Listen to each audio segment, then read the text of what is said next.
The snow fell silently on Davos, Switzerland, blanketing the pristine streets like a sterilized dream.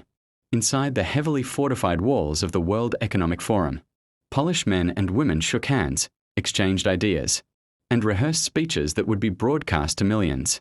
They wore badges that opened every door, except the one Traoré had kicked open. He wasn't on the guest list.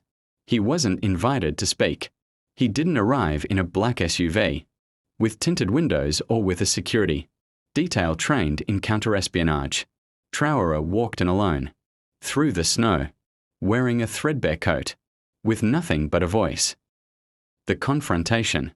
The moment Klaus Schwab took the stage in the main auditorium, cameras clicked into place, lights adjusted, and the crowd hushed with the anticipation of another, carefully orchestrated message about stakeholder capitalism and global cooperation. But something was different this time.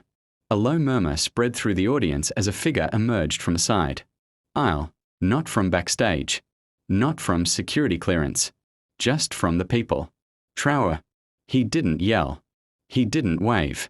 He simply walked up the stairs and stood beside Schwab, who paused mid-sentence, blinking with confusion that quickly hardened into alarm. "You say you want to shape the future," Traoré said into the microphone, "but whose future? The people in this room, or the billions outside it?" Security moved. Schwab raised a hand, not to silence Traoré, but to delay his own guards. He wanted to see where this was going. Traoré continued, "You engineer crises to centralize control. You manufacture consent with algorithms and fear. You hijack language, sustainability, inclusion, equity, but you practice exploitation, exclusion, and elitism." Schwab forced a smile. "Sir, I'm afraid you are misinformed." "Are the starving children in Congo misinformed?" Traoré snapped. "Are the families evicted from their land for carbon credits misinformed? Are the people tracked, scanned, and silenced for speaking truth misinformed?" Silence fell. What was supposed to be another celebration of globalism had turned into a courtroom, and Schwab was in the dock. A truth too loud to mute. Traoré didn't just speak. He exposed. He named shell companies tied to global leaders. He recited clauses from secret trade agreements. He quoted think tank white papers written by men in that very room. Documents never meant for public eyes. The audience sat paralyzed. Some looked down at their devices.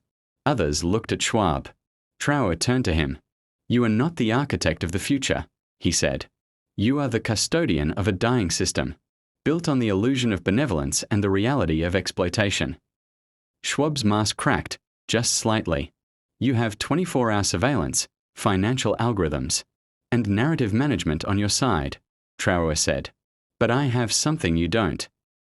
"And what is that?" Schwab sneered. "A soul that cannot be bought." What happened after? The moment Schwab stepped back into the shadow of his security detail, Traoré didn't follow. He remained in the center of the room, arms crossed, surveying the room like a soldier claiming newly liberated ground. The cameras still rolled. No official had dared to order them off. For the first time in the history of the WEF, the narrative wasn't being broadcast by its own press machinery. It was being hijacked, re-scripted, and delivered by someone who had never received an invitation in the first place. Aides and attendees whispered nervously. Some scrambled to their devices, texting and tweeting furiously. The internet, already ablaze from the earlier confrontation, now exploded. Traoré just humiliated Klaus Schwab, live on stage. Who is this man? The resistance has a name. What no one could anticipate, however, was that this wasn't the climax. It was only the beginning. Zurich Airport, 7 hours later. Swiss authorities attempted to detain Traoré as he prepared to board a flight out of the country. The pretext was absurd: unauthorized access to a restricted diplomatic area. But the world had seen too much. Every minute that passed, more journalists, activists, and political outsiders pledged their support. The live stream of his detainment reached 90 million viewers within 30 minutes. Hashtags like #FreeTraoré, #DavosResistance, and #WEFTruthLeak trended globally. Inside the airport, While handcuffed to a metal chair in an interrogation room, Traoré looked directly into a surveillance camera and whispered, "They are afraid, not of me, but of the truth I carry." That clip was watched more than the entire WEF conference combined. The leak. 2 days after Traoré's dramatic departure, a 600-page document titled "The Coordination Framework for Global Influence" appeared online, hosted on decentralized servers and impossible to remove. It was accompanied by a single statement: Klaus Schwab wanted to shape the future. This is how he shaped the present. The document revealed inner communications among WEF strategists, private agreements with multinational corporations, and predictive models designed to steer public opinion through coordinated crises, economic, environmental, and digital. The patterns weren't theoretical. They matched real-world events, from the 2008 crash to pandemic policy synchronization. Traoré never claimed authorship, but when asked, he smiled. The truth has many parents, but lies are always orphans. The revolt spreads. From Sao Paulo to Lagos, from Jakarta to Istanbul, protesters began gathering not against their local governments per se, but against the invisible strings that tied them to external puppeteers. For decades, citizens were told that if something went wrong, it was the fault of their nation's leadership. Now they realized the real script was written elsewhere, in boardrooms and mountain resorts, not parliaments.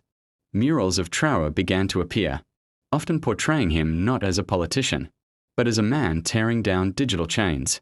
Artists depicted him standing above a chessboard, the pieces shaped like CEOs, ministers, and billionaires, and him knocking them all down with a single sweep of his hand. A message to the UN. Weeks after the Davos incident, Traoré was invited, albeit reluctantly, to speak at an emergency session of the United Nations. The hall was tense. Every delegate understood that this was not protocol. This was pressure. A 1 million-person petition had demanded his appearance. He took the floor without notes. When global organizations operate without democratic consent, they are not partners in progress, they are occupiers. You have built a system where crises manufacture compliance, where fear replaces free will, and where profit is extracted not from value, but from vulnerability. I do not stand here for applause. I stand here because silence is complicity. You do not need another summit. You need to surrender the illusion of control before the world reclaims it by force. Thunderous silence followed. Then, scattered clapping. Then more. Then a standing ovation. But not from everyone. Behind closed doors, within the corridors of unelected power, panic turned into planning. Schwab's inner circle knew they had to rebrand, reframe, and retaliate. A global PR campaign launched under the name Harmony for Humanity. It pushed narratives of constructive dialogue, misinformation dangers, and the rise of demagogues. But it was too late. Whistleblowers from within the WEF began resigning and speaking out. One, a senior policy strategist, went on record.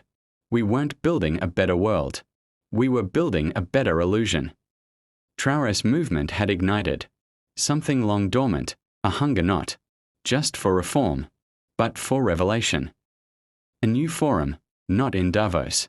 6 months after the confrontation, while the WEF prepared its next annual summit under extreme secrecy, Traoré organized a counter-event, titled The People's Decentralized Assembly, held simultaneously in Nairobi, Mexico City, and New Delhi, live-streamed in 43 languages.